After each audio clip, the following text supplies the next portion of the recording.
สบายดียินดีต้อนรับทุกคนเข้าสู่ Better You Podcast กับ Podcast ที่จะเฮ็ดให้ทุกคนพัฒนาตัวเองให้ดีขึ้นในทุกๆมื้อนี้เป็น EP ที่1ก็อยากชวนทุกคนมาเว้าเรื่องเกี่ยวกับบทความแล้วก็อยากนำเสนอสิ่งดีๆให้กับทุกคนได้รับรู้นำกันมื้อนี้เอาบทความที่ชื่อว่านำเสนอพฤติกรรมเล็กๆน้อยๆที่สามารถปรับเปลี่ยนได้ง่ายๆแต่มีผลต่อการได้รับความเคารพจากผู้อื่นได้หลายผู้เขียนชื่อว่าอเล็กแมตเตอร์ข้อที่1ดูแลรูปลักษณ์ภายนอก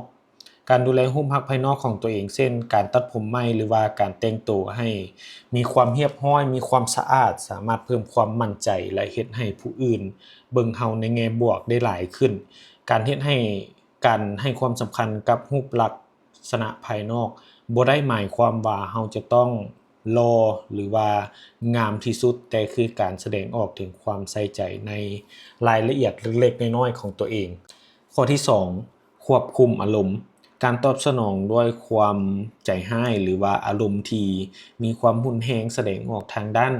หน้าตาเนาะหรือว่าแสดงทางออกทางด้านอารมณ์หยังต่างๆจะ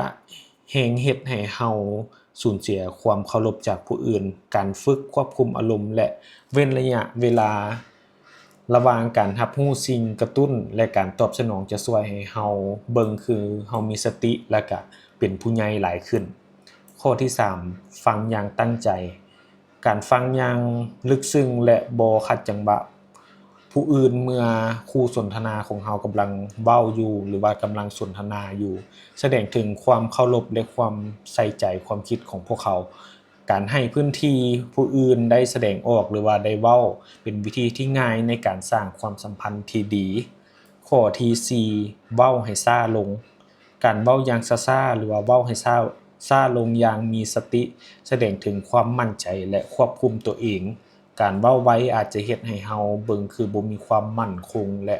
มีความรีบร้อนเกินไป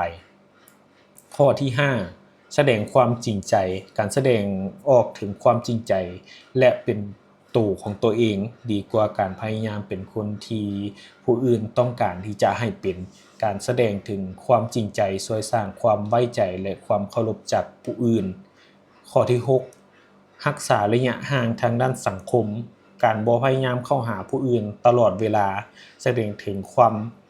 มั่นใจในตนเองและความเคารพในพื้นที่ส่วนตัวของผู้อื่นนำการรักษาระยะห่างช่วยให้เฮาเบิ่งคือเฮามีคุณค่าแล้วก็มีความน่าสนใจมีความลึกลับหน่อยนึงข้อที่7รักษาคำเว้าการที่เฮาเฮ็ดตามที่เฮาเว้าแล้วก็เฮารักษาคำเว้า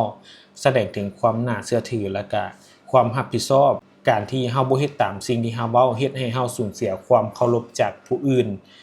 ข้อที่8แสดงความเคารพต่อผู้อื่นการแสดงความเคารพและให้เกียรติต่อคนอื่นบ่ว่าจะเป็นการฟังความคิดเห็นหรือว่ายอมรับความคิดที่แตกต่างของคนอื่นนั้นช่วยให้สร้างความสัมพันธ์ที่ดีและได้รับความเคารพ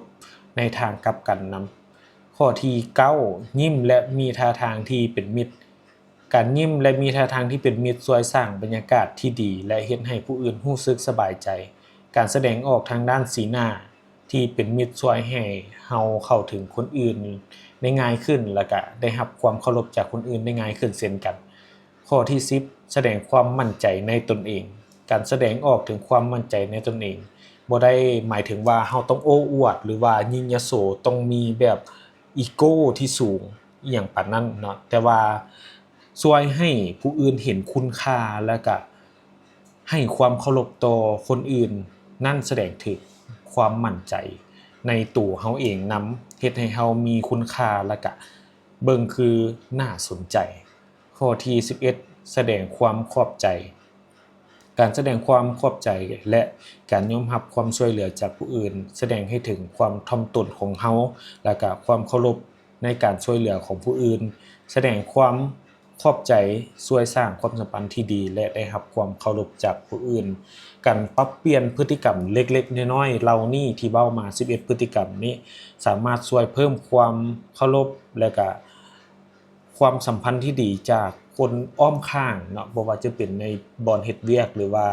หมู่คู่ครอบครัวก็สามารถนำวิธีเหล่านี้ไปสามารถ